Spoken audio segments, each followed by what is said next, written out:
आज हूल दिवस के अवसर पर गोड्डा जिला के भटौंदा में भव्य कार्यक्रम का आयोजन किया गया। कार्यक्रम में कांग्रेस विधायक दल के नेता प्रदीप यादव, आदिवासी कांग्रेस के राष्ट्रीय अध्यक्ष विक्रांत भूरिया तथा आदिवासी कांग्रेस के प्रदेश अध्यक्ष जोसाई मरांडी सहित कई जनप्रतिनिधियों और कार्यकर्ता शामिल हुए। सभी अतिथियों ने वीर शहीद सिद्धो कान्हू, चांद भैरव और हूल आंदोलन के अन्य अमर शहीदों को श्रद्धांजलि अर्पित करते हुए उनके संघर्ष और बलिदान को याद किया। नेताओं ने कहा कि हूल दिवस केवल एक स्मृति दिवस नहीं बल्कि आदिवासी समाज के स्वाभिमान, अधिकार और संघर्ष का प्रतीक है। इस अवसर पर बड़ी संख्या में आदिवासी समाज के लोगों ने पारंपरिक वेशभूषा में भाग लिया। मांदर की थाप और पारंपरिक नृत्य गीतों के साथ पूरे क्षेत्र में उत्सव जैसा माहौल देखने को मिला।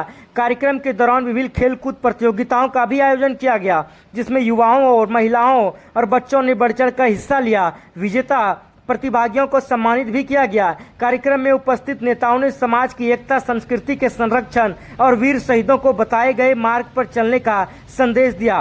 गोड्डा के भटौंदा में हूल दिवस का यह आयोजन न केवल वीर शहीदों के प्रति श्रद्धांजलि का अवसर बना बल्कि आदिवासी संस्कृति, परंपरा और एकता का भी शानदार उदाहरण देखने को मिला। लिखा नहीं गया है।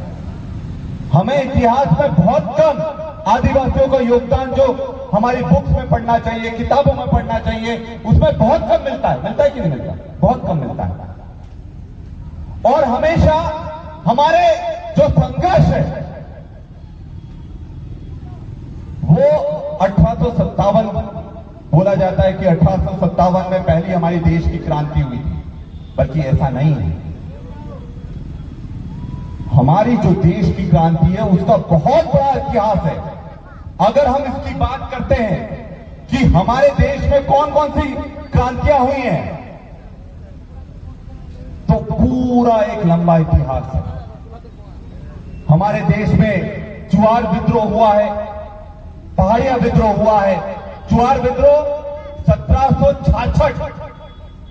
आप सोचो 1857 की हम बात करते हैं, पर शुरू में जो पहला विद्रोह हुआ था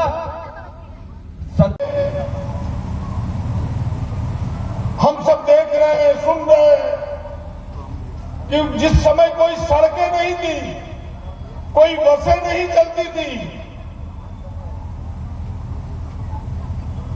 कोई आवागमन का साधन नहीं था,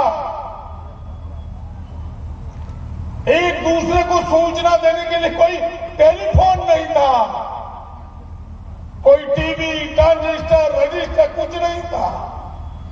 और इतिहास साल कहता है कि 23 जून 1855 को उस मैदान में जहां से अभी भूरिया साहब लौट के आए, उस मैदान में 20,000 लोग इकट्ठा हुए थे।